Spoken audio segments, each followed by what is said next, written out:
नीलम Maithili channel का subscribe करबा के लेल लाल बटन का दबाओ आ तकर बाद घंटी पर क्लिक क के नव नव मैथिली गीतक आनंद उठाओ।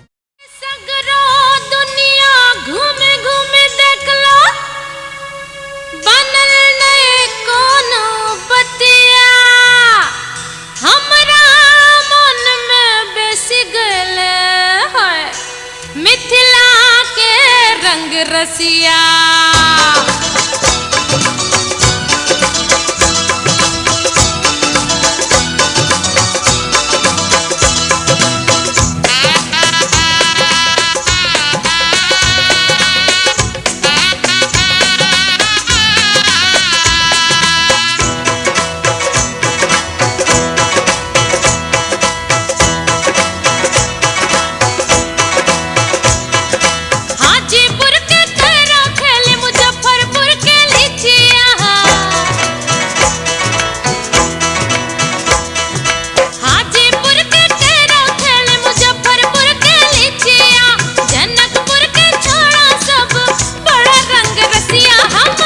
मधुबनी जिला के तायरेली है दिल दरभंगा में हायरेली है।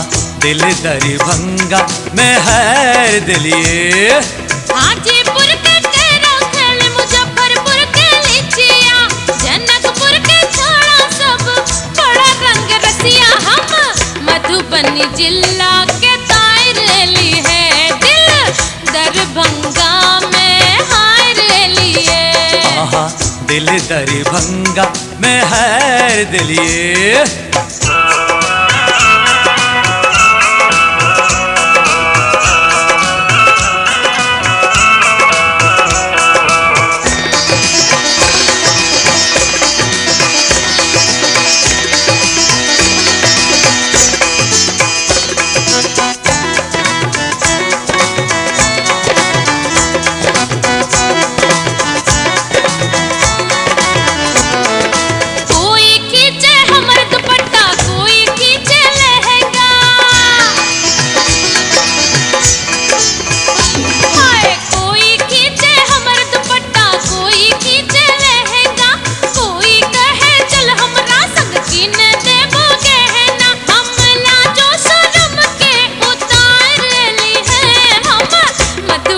जिला के तायरेली है दिल दरभंगा में हायरेली है।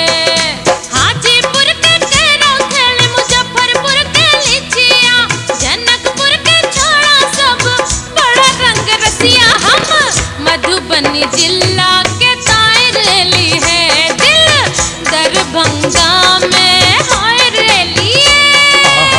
दिल दरभंगा में हायर दिलिए।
मधुबनी जिला के तायरेली है दिल दरभंगा में हायरेली है। दिल दरभंगा में हायर दिलिए। दिल दरभंगा में हायर दिलिए।